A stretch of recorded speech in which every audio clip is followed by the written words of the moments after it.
বাড়ি ফিরে ঈশানীর কাছে মৌলির মুখোশ খুলে দিল নকুল। হ্যাঁ বন্ধুরা, এমনটাই দেখা যাবে। তাই সম্পূর্ণ জানতে ভিডিওটিতে লাইক দিয়ে চ্যানেলটি সাবস্ক্রাইব করে দেখতে থাকুন। গল্পের শুরুতেই দেখা যাবে নকুলকে হসপিটাল থেকে ছেড়ে দেয়। তখনই নমিতা বলে, তুমি বাড়ি যাবে তো? বাড়ি গেলে দেখবে তোমার সব কিছু মনে পড়ে যাবে। তখনই সেখানে বানি এসে দাঁড়ায় আর বলে, নকুল কাকা বাড়ি যাবেন তো? তখন নকুল বাণীকে দেখতেই কেমন যেন ঝাপসা ঝাপসা সবকিছু মনে পড়তে থাকে। তখন বাণীর দিকে আঙুল দিয়ে বলতে থাকে, উত্তরাধিকারী উত্তরাধিকারী। তখনই এই কথা শুনে বাণী সহ সবাই চমকে যায়।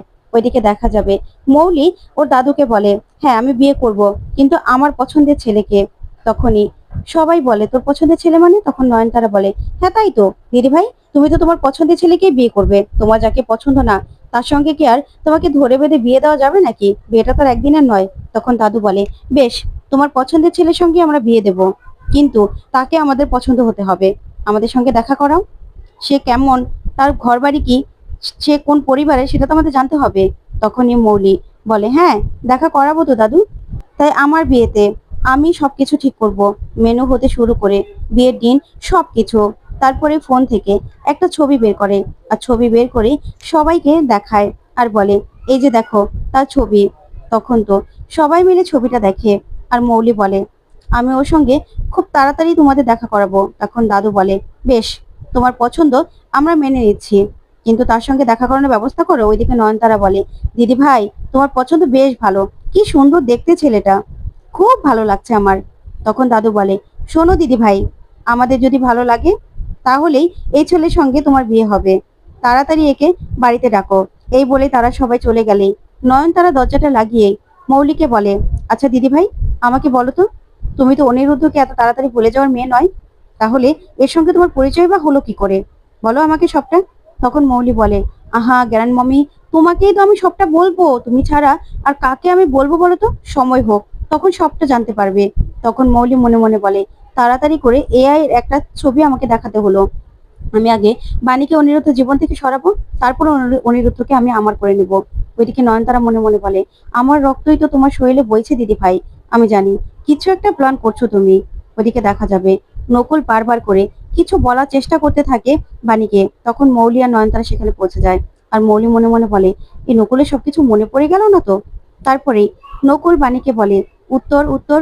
তখন বাণী বলে, নকুল কাকা কিছু মনে পড়ছে? বলুন, কিছু মনে পড়ছে আপনার? তখন নকুল কিছুই বলে না। তারপরে নয়নতারা নকুলকে বলে, নকুল বাবা, তোর এখন ভালো লাগছে? কিছু মনে পড়ছে বাবা? বল না, কিছু মনে পড়ছে? তখনই দেখা যাবে নমিতা বলে, না, ওকে এখন বাড়ি নিয়ে যাব, বাড়ি নিয়ে গেলেই হয়তোবা সবকিছু মনে পড়ে যাবে, দেখি। তারপরে নয়নতারা তাকিয়ে থাকে, ওইদিকে নমিতা, তারপরে অন্তরা, সবাই মিলে নকুলকে নিয়ে যেতে লাগলেই নয়নতারা বলে, দাঁড়াও। তখন সবাই মিলে দাঁড়িয়ে পড়লেই নয়নতারা বলে, আমার ছেলে আমার সঙ্গে ওই বাড়িতে যাবে, ও তোমাদের সঙ্গে ওই বাড়িতে যাবে না। তখন নমিতা বলে, কি বলছেন আপনি? ওই বাড়িতে কেউ আমাদের থাকতে দেবে? তখন নয়নতারা বলে, কেন থাকতে দেবে না? তখন তো মৌলি ভয় পেয়ে যায় আর মনে মনে বলে, ঠাম্মি এটা কি করছে? তখন মৌলি নয়নতারাকে বলে, গ্র্যান্ড মামি কি করছো তুমি? দাদু এটা কিছুতেই হতে দেবে না, তুমি যে ওই বাড়িতে নিয়ে যাবে, তুমি দাদুকে জিজ্ঞাসা করেছো? তখন নয়নতারা বলে, কেন? ওই বাড়িটা তো আমারও, তাই আমার ছেলে যতদিন না পর্যন্ত সুস্থ হচ্ছে ততদিন পর্যন্ত আমার ছেলে ওই বাড়িতেই থাকবে, আমি ওর নিজে সেবা যত্ন করব। আর তাছাড়া ও যদি রাত বিরাতে কোনো সমস্যা হয়ে যায়, ওই বাড়িতে কত গাড়ি রয়েছে, আমরা ওই গাড়ি করে ওকে হসপিটালে নিয়ে যেতে পারবো। আর ওদের বাড়িতে কিছু আছে নাকি? না, আমি নিয়ে যাব। তখনই মৌলি মনে মনে খুব ভয় পেয়ে যায়। তারপর নয়নতারা বলে, আমার কথা মানতে বাধ্য তোমার দাদু, বুঝতে পেরেছো? আমি যখন বলেছি আমার ছেলে আমার কাছেই থাকবে, এই অসুস্থ অবস্থায় আমার ছেলেকে আমি কিছুতেই ছাড়বো না। তখন বাণী বলে, ঠাম্মি না ঠিকই বলছে কাকিমা, আপনি বরং ওই বাড়িতেই চলে যান। তখন নমিতা বলে, কিন্তু বাণী আমাদেরকে ওই বাড়িতে থাকতে দেবে? তখন বাণী বলে, অবশ্যই থাকতে দেবে, ঠাম্মি যখন বলছে ভেবেচিন্তে বলছে। তখন অন্তরা বলে, বাণী বৌদি তুমি চলো না আমাদের সঙ্গে। তখন বাণী বলে, আমি কি করে? তখন অন্তরা বলে, তুমি না হয় ওই বাড়িতে দিয়ে এসে চলে এসো। তখন বাণী বলে, ঠিক আছে। এই বলে সবাই বেরিয়ে গেলে ওইদিকে মৌলি প্রচন্ড ভয় পায় আর বলে, ঠাম্মি এটা কি করলো? ও তো নিজে অ্যাটম বোম নিয়ে যাচ্ছে বাড়িতে। না না, কিছু একটা তো আমাকে করতেই হবে, আমাকে যে করেই হোক সবটা আটকাতে হবে। যদি নকুলের সবকিছু মনে পড়ে যায় তখন তো সবকিছু শেষ হয়ে যাবে।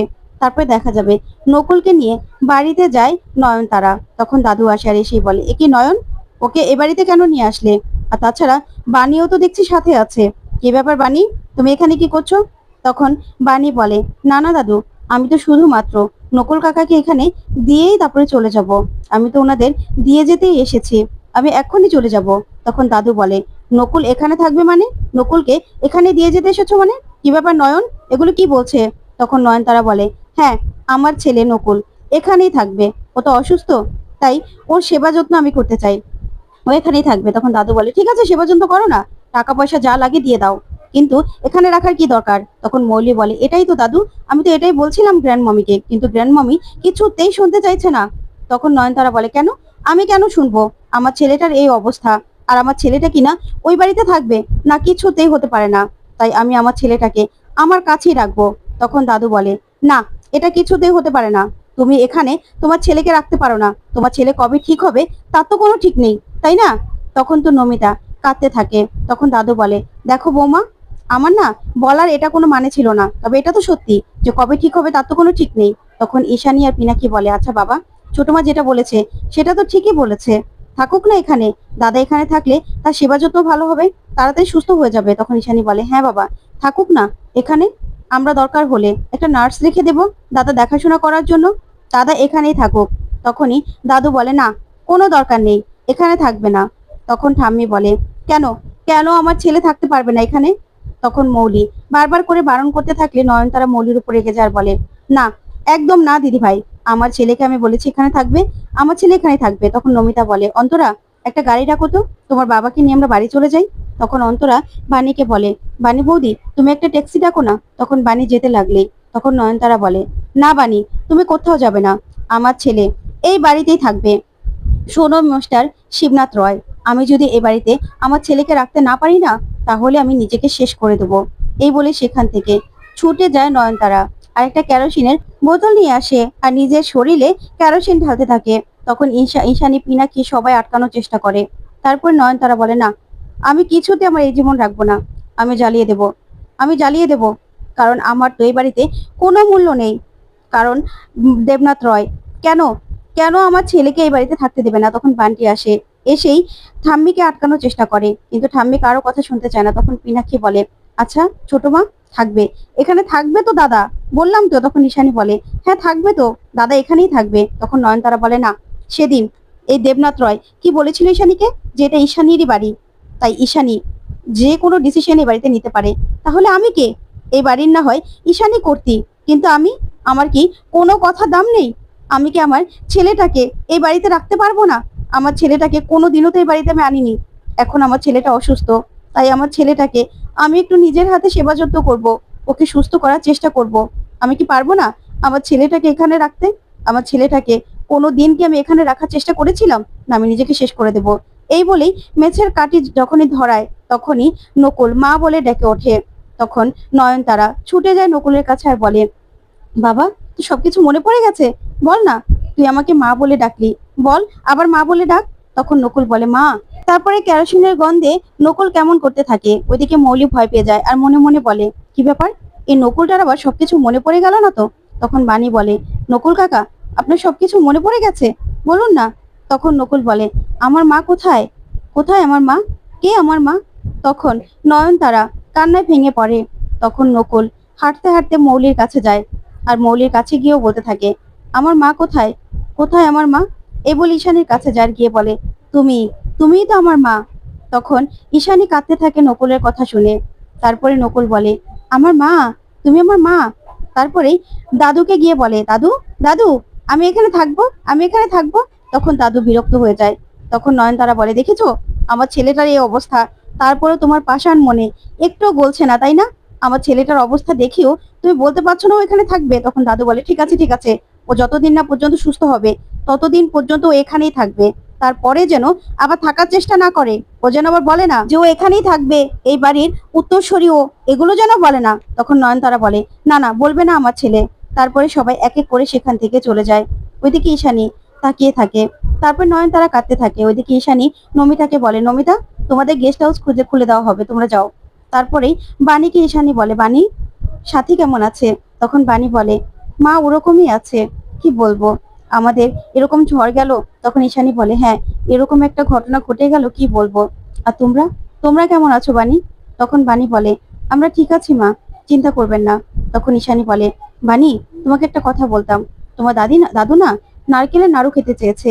তুমি কি তোমার দাদুর জন্য নারকেলের নাড়ু বানিয়ে দেবে? আসলে তোমাদের দোকানে অর্ডার করতাম, তুমি তো এখানে এসেছো, তাই তোমাকে বললাম। নারকেলের নাড়ুটা আমিও বানাতে পারি, কিন্তু আমি না তোমার মতো করে বানাতে পারি না। তুমি বানিয়ে দেবে? দাঁড়াও, আমি টাকা নিয়ে আসছি। এই বলে চলে যেতে লাগলে বাণী ঈশানীর হাতটা ধরে আর বলে, না মা, আবার কিসের টাকা? দাদু নারকেলের নাড়ু খেতে চেয়েছে, আমি আজকেই পাঠিয়ে দেব। আর তাছাড়া আমার মা আমাকে বলেছে, আমি কি সেই কথা অমান্য করতে পারি? আমি ঠিক পাঠিয়ে দেব, চিন্তা করবেন না। আপনি আপনি আমার মা, আপনার মেয়ে হিসেবে আমাকে জায়গা দিয়েছেন, এটাই অনেক। তখন এই কথা শুনে ঈশানী ভীষণ খুশি হয়। তারপরে দেখা যাবে বাণীদের প্রতিযোগিতা। তখন তানিয়া বলে, মা, আমি জানি তো আজকে তুমি আর বাবাই ফার্স্ট হবে, দেখো। তখন তানিয়াকে বাণী বলে, তাই নাকি? তখন তানিয়া বলে, হ্যাঁ। তারপরে তানিয়া নিজের গলার লকেটটা নিয়ে বলে, মা, তুমি এটা গলায় পরবে? বাবা তো বলে এটাই নাকি তার লাকি চাম, তুমি এটা নেবে? তখন বাণী মনে মনে বলে, এটার উত্তরসূরিকে এখনো মিস্টার চ্যাটার্জি জানে না, বলার সময় হলে বলবো। তো বন্ধুরা, কেমন লাগলো আজকের আপডেট? কমেন্ট করে জানাও। ধন্যবাদ।